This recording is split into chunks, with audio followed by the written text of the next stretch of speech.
আমি লাগাচ্ছি 2 বিঘা ভাই। 2 বিঘা কিরকম মানে বিক্রি করলেন এবছরে? তা 50-60 হাজার টাকা আচ্ছা কুমুর। 2 বিঘা 50-60 হাজার টাকা বিক্রি করছেন? জি। আর আরো বিক্রি করবেন তো না? আরো হবে ইনশাল্লাহ। মোটামুটি কিরকম বিক্রি করার টার্গেট আপনার? মোটামুটি 80-70 হয়। 80-70 হাজার পার বিঘা না 2 বিঘা? 2 বিঘা। 2 বিঘা তার মানে 40 হাজার টাকা মোটামুটি বিঘা না? খরচ কিরকম হয় মোটামুটি? খরচ 1020 টাকা হবে, 20,000 টাকা। তার মানে 20,000 টাকা খরচ কি ওই আপনার এর আগে কি আবাদ ছিল এখানে? এর আগে ছিল করলা।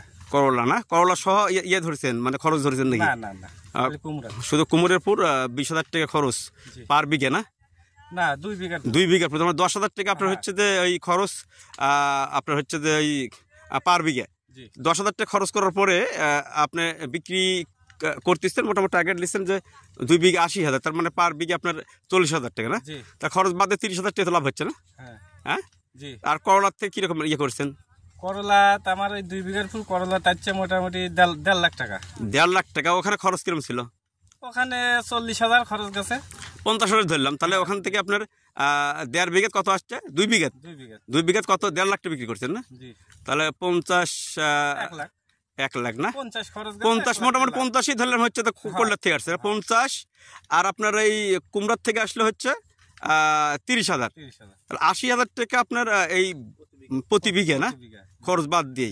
তো আপনার তো জমি অনেক ভালো জমি ভাই। তো এই হ্যাঁ ধান পারবি না? তো এটা খাটনি করতে হয়, নিজে নিজে করতে হয় না? প্রতিদিন আসতে হয় জমিতে নাকি? হ্যাঁ। তো এই জমি আপনারা মানে করলা কখন শুরু করেন আর এই কুমড়া কখন শুরু করেন বলেন তো? করলার সাথে কুমড়া লাগাই কাতি মাসে। করলার সাথে মানে বলতে করলা গাছও লাগাবো, কুমড়ার গাছও লাগাবো একসাথে না? কিন্তু ওই করলা মানে আপনি বিক্রি করে দিলেন, পরপর ধীরে ধীরে ধীরে ধীরে কুমড়া হয়ে গেল না? করলা শেষ হয়ে যাবে, কুমড়া ধরা। এই পদ্ধতি আপনি কত বছর ধরে করছেন? দুই আবাদ 12-13 বছর হলে। 12-13 বছর হলে। অন্য জমি হয় না? অন্য আলাদা ভাবে লাগাইলেও হবি, কিন্তু আলাদা ভাবে লাগাইলে পোষাবি না। পোষাবি না?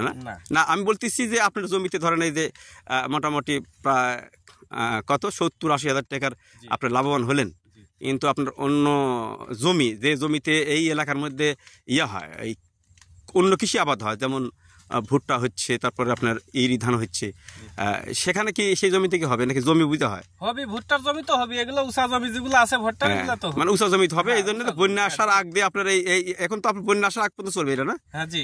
আপনার নাম কি? আমার নাম মোহাম্মদ জাকির হোসেন। গ্রামের বাড়ি? হিজলি, সিংড়ানাটোর না? ঠিক আছে ভাই, ধন্যবাদ, ভালো থাকবেন। এবং আপনার দেখা দেখি যেন অন্য কৃষকের উদ্বুদ্ধ হয় এই প্রত্যাশা রাখি। আপনাকে আবারও ধন্যবাদ। আসসালামু আলাইকুম। ওয়ালাইকুম আসসালাম।